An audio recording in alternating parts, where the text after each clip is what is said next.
The space where death, taxes, and of course, self managed super funds meet seems to be ever evolving and forever subject to change. Anthony Cullen from Accurium joins me today to share what he is seeing in the industry in regards to death benefits and SMSFs. Hello, Anthony. Always great to see you and welcome. Hi, Todd. Good to see you again. Thanks for having me. Anthony, death benefits are consistently a key discussion point in this sector.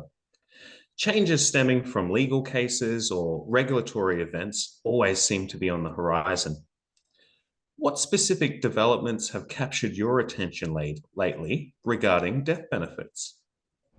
Todd, I think the main one, particularly over the last 18 months, has really been a sort of clearer guidance from the ATO via some of their private binding rulings in relation to the concept of whether a payment from a fund that was requested prior to the member passing away but not paid until after they've passed away, whether that payment is in fact a member benefit or a death benefit.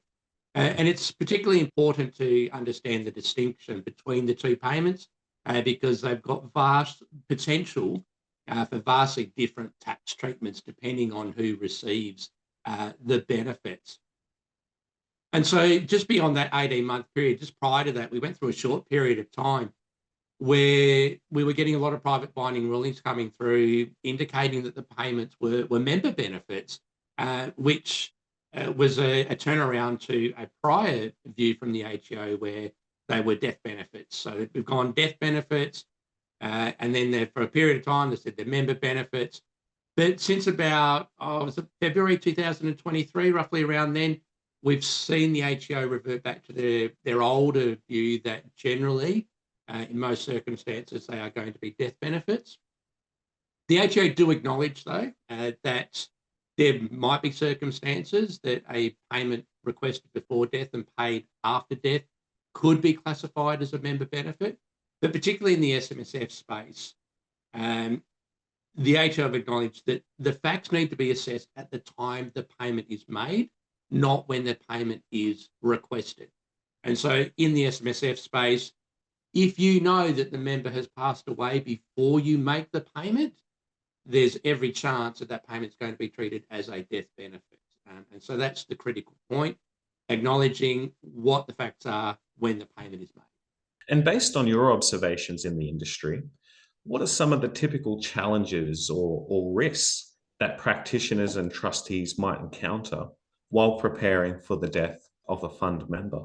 I guess if we look at some of the documentation around the members' wishes, like binding death benefit nominations, etc., I guess one of the main ones, particularly from a practitioner point of view, is are we comfortable that those nominations are valid, or they're not conflicting with other documents such as reversionary pensions? The often comes up is what overrides the other, what comes out with priorities that a binding death benefit nomination or a reversionary pension, and it comes down to the trustee of that particular fund. So there's always that risk that you've got conflicting documents, but even where you don't have conflicting documents, the other thing to consider is who's making the decision whether those documents are valid or not. So if we're talking about a binding death benefit nomination, who's the one making that decision that it's valid? Is it the accountant, administrator, advisor? Ultimately, it should be the trustees of the fund that are making that decision, and often with legal input if they need to get legal advice on that as well. And so over the years, we've seen situations where accountants or administrators are pressured by third parties, whether it be advisors or lawyers saying, you need to make the payment and you need to do it in this way. So, but you're not the trustee, you're not the one making that decision. So if you're advising the trustee, that's one thing, but the instructions need to come from the trustee, and it needs to be the trustee that is making that decision. So that's one thing to consider. And I guess following on from that as well, what we're seeing a lot more talk about, it's not just the documents themselves and what the wishes of the members are, but who's got control of the fund at the point that that decision needs to be made. So it's all well and good have a binding death benefit nomination in place, but if you're not leaving the control of the trustee to the right people to make the decision on that binding death benefit nomination, it may all go out the window anyway. Right? So in terms of court cases, the risk, what we're seeing is, whether these nominations are valid or not. So having control by somebody that you trust is a really important aspect of dealing with some of that risk as well. And I guess lastly, just going back to your first question about some of the things that we're seeing, I guess what we're talking about here is that the risk, the death benefits, whether it's a death benefit or a member benefit, is that there's a risk that the payment is made needs to be dealt with as a death benefit, and it might be at odds with what the binding death benefit nomination says. So if I make the request as a member benefit payment, and the money's going to come to me, but then I pass away before the payment is made, the payment effectively is going to be going to my estate. But what if I've got a binding death benefit nomination that says it's to go directly to one of my adult children, for example? So that potentially creates a risk that payments are not made in accordance with the binding death benefit nomination. All right, so that's another risk that needs to be considered. And so what comes out of that is that the ATO, they may have changed their view on whether it's a death benefit or member benefit, but they're really only looking at that from a tax perspective. What we as an industry need to think about, well, what are the other risks associated with that? It's not just about tax, it's about making sure we make the payments correctly as well. And just from a technical standpoint, trustees are always on the lookout and looking for ways to employ strategies that minimize tax implications after a member of the fund passes away. What specific concerns have practitioners brought to and raised with Accurium? And additionally, what strategies have gained popularity in addressing some of these concerns? Well, I guess the main one, and it's been around for a little while, is what we colloquially call the withdrawal and recontribution strategy. So effectively, where a member has met a condition of release with nil cashing restrictions, what they do is that they look to withdraw money from their benefits, primarily from a taxable component environment, and then recontribute that money as a non-concessional contribution, which goes in as a tax-free amount. And the strategy is really about where the benefits are likely to end up in the hands of a non-tax dependent. And so the greater the tax-free component that goes to that non-tax dependent, the lower the tax that is going to be paid by that recipient. So it's all driven by tax, really more than anything.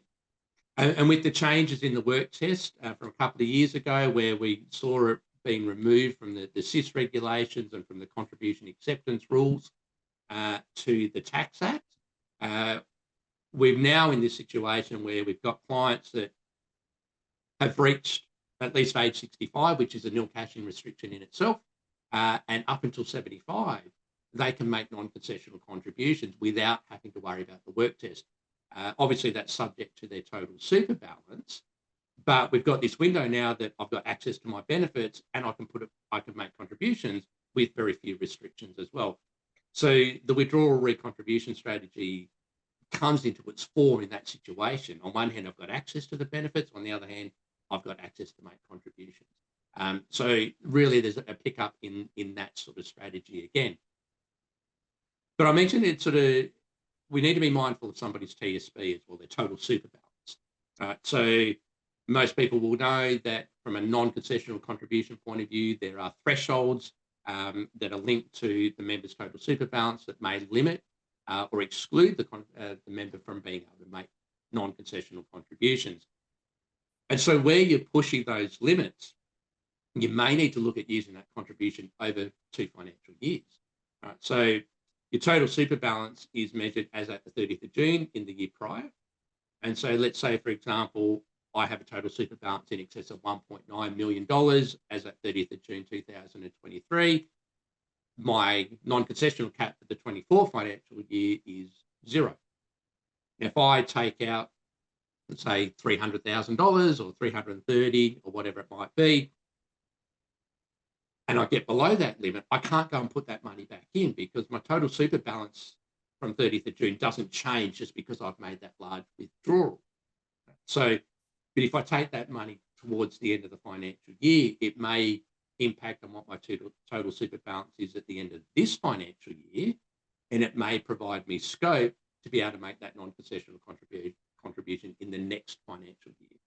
So the timing of that withdrawal and recontribution strategy needs to be considered in conjunction with what my total super balance is as at the end of the previous financial year. I'm going to say what we've seen off the back of that is that we are getting a lot of questions in relation to just confirming how the withdrawal recontribution works and ties in with total super balances. We're certainly getting questions around the idea of, well, would this payment be a member benefit or a death benefit? So the practitioners are aware of the fact that the ATO have sort of changed their mind in this, and there's been a lot of publicity on it. I think to me what it shows is that a lot of clients are really trying to keep their benefits in their superannuation fund as long as possible and take out their money as close to death as possible.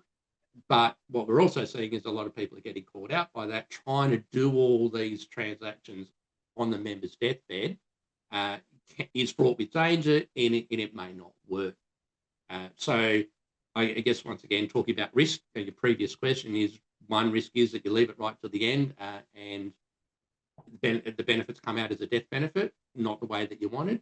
But on the flip side is that you might end up taking it out too early, and you've got to deal with those benefits outside of super for a longer period of time. So clients, practitioners that are aware of it, and that's some of the things that we've been seeing. Anthony will be sharing more insights at the SMSF Professionals Day 2024, co-hosted by Self-Managed Super and Acurium. It's a 3-city roadshow commencing in Melbourne on the 21st of May and concluding in Brisbane on the 28th of May. There will also be an online component. To find out more about the event and register, please reference the details that you can see on the screen now. Thanks again so much, Anthony, and I can't wait to hear more of your insights at SMSF Professionals Day in May. Thanks for the opportunity to talk about this. I'm looking forward to getting face-to-face and presenting the presentation live. Sounds great. Look forward to it and see you then. We'll see you soon, Todd. Thank you.